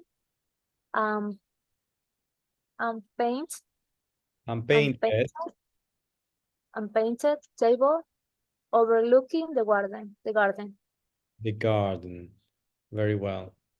Very well. Manfred Gonzabay, can you continue? In his final years, Tchaikovsky's great love was his garden. It was not a Thai English style garden, but more like a forest. He adored flowers, particularly lilies of the valley. Lilies and after of he the valley. Lilies of the valley. lilies of the valley. And after his death, his brother Modest, who had decided to turn the house into a museum, planted thousands of lilies of the valley around the garden. Of the valley. Remember, lilies of the valley. Lilies of the valley. Around the garden. Exactly. Thank you, Maffer. Okay, Dana, can you do the next one?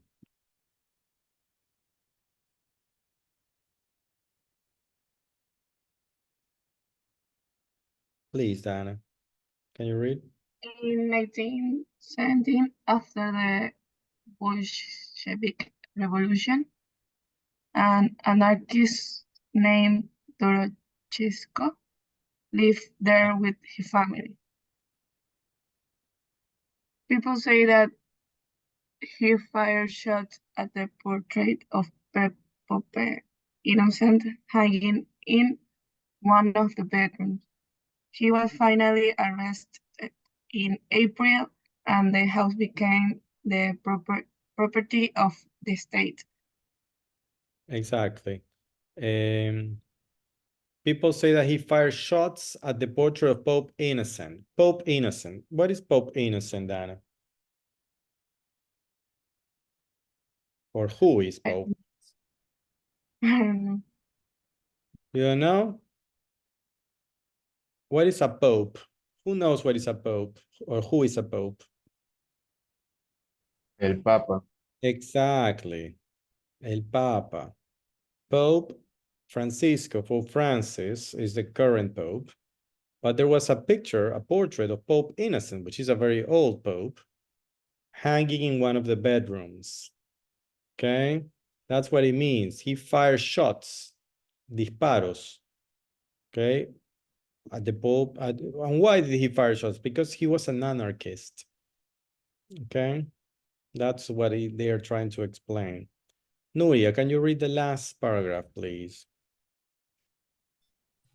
Oh, since the 1000 since 1958, the winner Wait a of minute. the Remember that the years you have to say in groups of two. So 1958. You don't say not 1958. No, you say 1958. Those are years. Okay. Since 1958. Sorry. Since, not signs.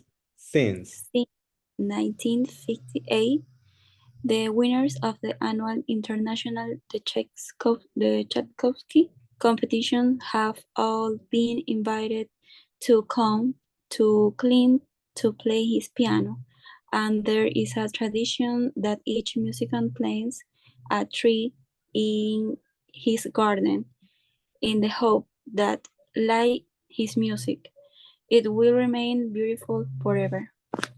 Yes, musician, not musician. Musician. Okay. Very well. Do you have any questions, Nuria? No? No. Excellent. Okay. If there is no questions, we're going to continue. Anybody else has any questions? No? Okay. We're going to listen. We have a listening now. Okay. Let me open this. Okay. So I'm going to share. And we're going to do this together. Okay. So it says, listen to 4 American architecture students describing their dream house.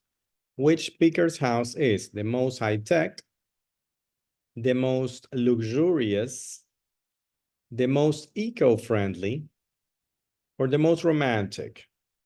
We're going to do this together. I'm going to hit play.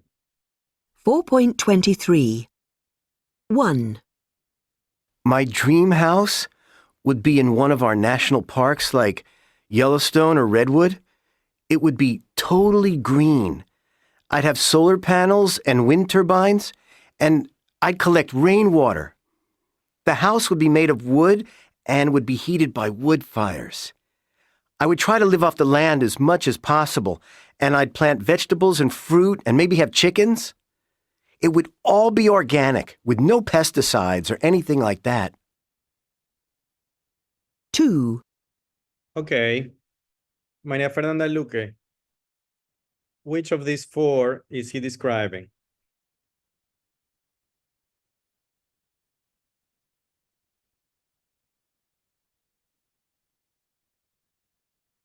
Maria Fernanda Luque, are you there?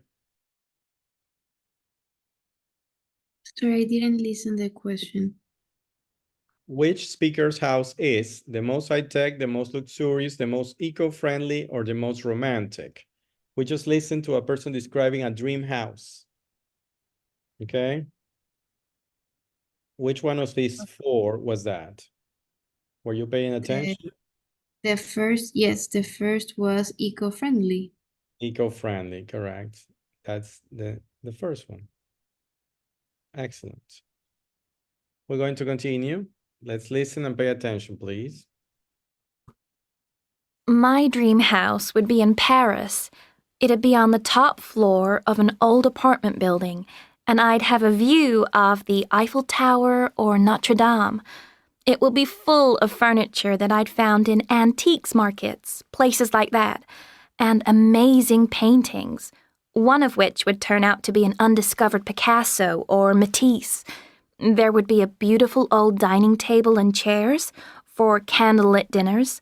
Then all I'd need would be the right person to share it with. Okay.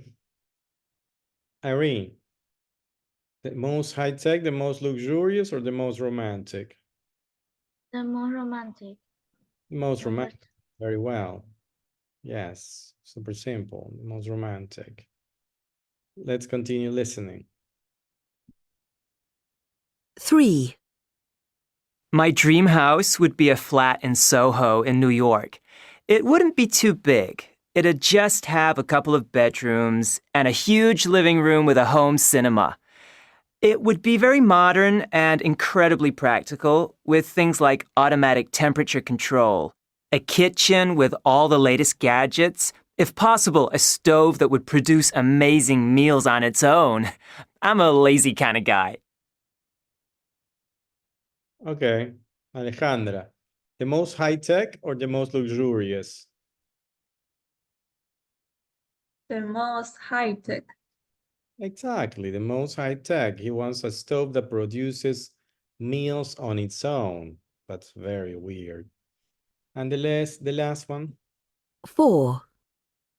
If I had to choose where to live, I'd choose Hawaii. So, my dream house would be made of glass, with the most amazing view of the beach from every room in the house. And it'd have indoor and outdoor pools. And maybe a tennis court. I'm quite sporty. It would also have a big indoor aquarium. There's something so peaceful about looking at fish. And fabulous bathrooms, of course. Okay. Madeline? The most luxurious. Most luxurious, obviously. The only one left. Let's go. That's the one. We're going to go to the next one. Listening and speaking. It says, listen and make notes about the location and special features of each house. Okay. We're going to do this. Give me a second. No, I don't think so. No, we're not going to do this. We're not going to do this. We're going to skip this one. And I'm going to give you the instructions for this assignment. It's called describing a house or flat. Write a description of your house or flat for a rental website. Here.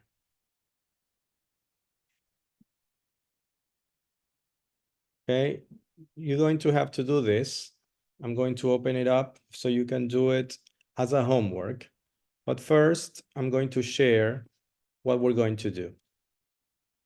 Give me a minute.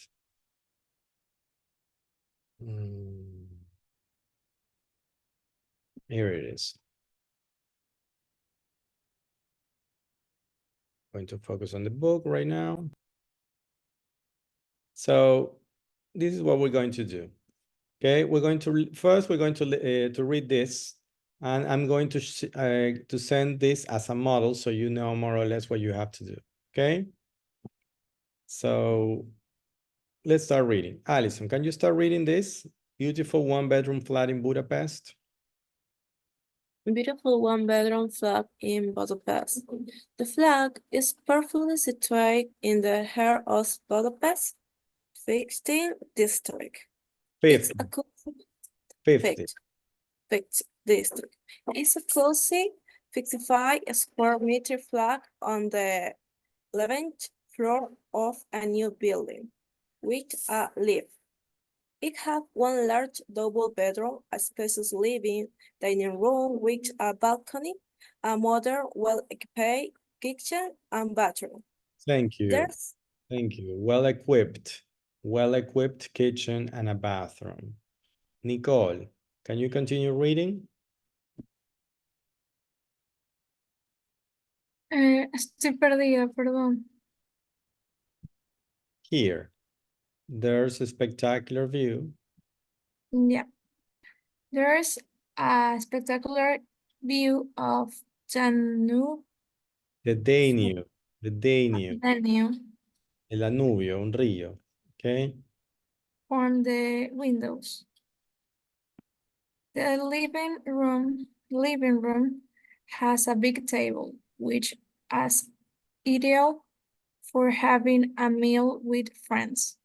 And there is also a large TV. The flat has wooden floors, cable television, and Wi-Fi internet. Exactly. Thank you very much. Soraya, can you continue reading? Yes, the five district is The fifth district. Fifth. fifth district is lively lively neighborhoods in central Budapest with plenty of shops and cafes. The flat is walking distance from Pasig Utka, Budapest's main shopping street. It's 5 minutes away from a subway station, so you can visit the city very easily. Easily. Very well. Thank you, Soraya. Easily. Sheila, can you continue? Can you finish? Yeah. The house is ideal for a couple of Ideal. people. Sorry to interrupt. Ideal. Ideal. Ideal. Yes. Ideal for a couple how household like Who would like would like to go sightseeing. sightseeing.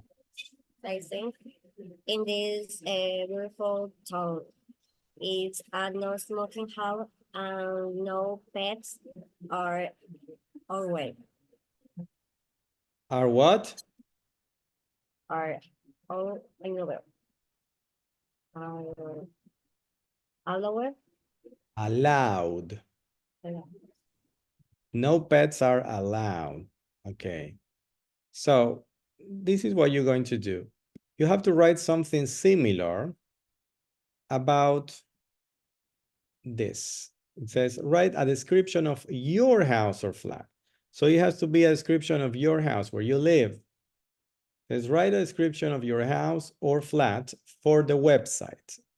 Okay. Plan what you're going to write and use the useful language from vocabulary bank houses to help you. This vocabulary bank ya lo hicimos.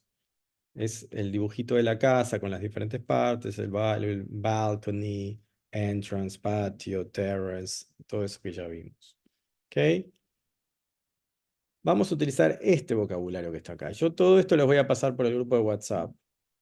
Imágenes, para que lo tengan. ¿Ok? You can say something like this. It's perfectly situated in. It is walking distance from, ¿no? Acá, una distancia caminando, ¿no? A 15-minute walk from, a short drive from, manejando. The neighborhood is, for example, safe, friendly, etc. It's a beautiful area, or you can say it's a nice area, it's a amazing area, breathtaking, lovely, ideal, superb. Estas palabritas que están acá nos van a ayudar a tener mayor vocabulario. ¿Ok? Para no decir siempre lo mismo. You can use amazing, luxurious, beautiful, magnificent, breathtaking. What is breathtaking, Samantha? I don't know. Who knows what is breathtaking? Me quitas el aliento. Exactly. Who said that? Augusta, did you say that? Yes. Okay. Yeah, que te quite el aliento en el sentido de que te sorprende mucho. In that sense, of course. Okay. Lovely, ideal, luxurious, magnificent, perfect, spacious, with a lot of space, and superb, soberbio, ¿no? Superb. Okay. Now, what you have to do is you have to write 4 paragraphs. Very similar to what you have here. You have to write 4 paragraphs. Paragraph number 1 is going to be a brief introduction and what kind of house or flat it is. Okay, where it is exactly, etc. So you describe what it is. For example, over here it says, the flat is perfectly situated in the heart of Budapest's 5th district. You can start with something like that, something similar to that. In paragraph number 2, you're going to describe in general the house or the flat. Okay, what rooms does he have? Like how many rooms and what type of rooms does he have? Like he has a living room, he has a bedroom, he has a big kitchen, a small kitchen, he has a balcony, whatever you want. Okay, in paragraph number 3, it says describe the neighborhood, the context, the surroundings. Okay, you describe the neighborhood. How far is it from places of interest, public transport, etc.? Something similar to this. In paragraph number 3, it says the 5th district is a lively neighborhood in central Budapest with plenty of shops and cafes. The flat is walking distance from Budapest main shopping street. It's 5 minutes away from a subway station, etc., etc., etc. Okay? And finally, in paragraph number 4, it says, say who the house or flat is suitable for. What is the meaning of suitable? Sheila, what is the meaning of suitable?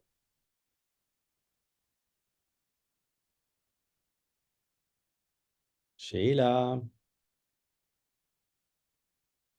I don't know. You don't know, okay.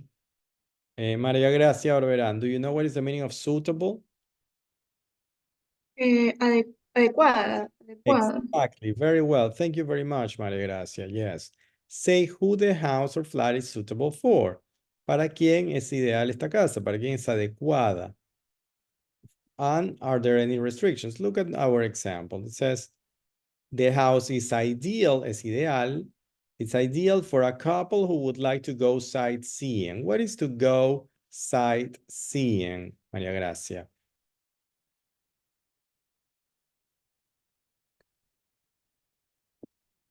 What do you think? María Gracia. Yes. Es pasear. Yes, more or less, yes. Y visitar los lugares de interés, los sitios turísticos. Visitar. Yeah, that is sightseeing. So the house is ideal for a couple who would like to go sightseeing. In this case, but if you're describing your house, which is far from the city center, it's probably not ideal for a couple who would like to go sightseeing.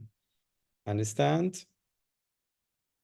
And then you have to talk about the restrictions. It says, are there any restrictions? For example, it's a no smoking house and no pets are allowed.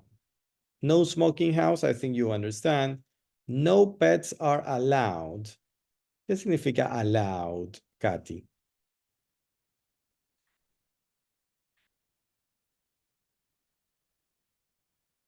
Como permitido. Exactly, very well. Permitir. No se permiten mascotas. No pets are. En este caso, maybe in your house, there are no restrictions. Or maybe you have the same restriction that you don't allow pets. So it really depends. Okay? It's not the same for everybody. Okay? Remember. Okay? Do you have any questions about what you have to do? Nope. No questions? No? Okay, good. You're going to have until Thursday to do it. Until Thursday. Okay? I will give you 2 days to do it. And you have to use the platform to upload it. Okay? Now, something super, super important. Please do not use ChatGPT or Google Translate or anything like that.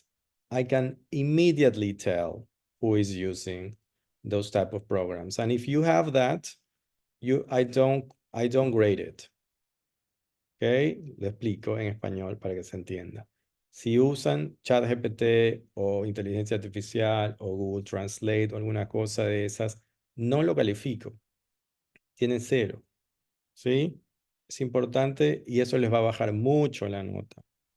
¿Ok? Porque esto es un project. ¿Ok? Ya me pasó con el otro curso que hubo gente que utilizó y se recontra nota. Es muy fácil darse cuenta cuando utilizan vocabulario y estructuras que no estamos aprendiendo, que están muy por encima de lo que estamos aprendiendo.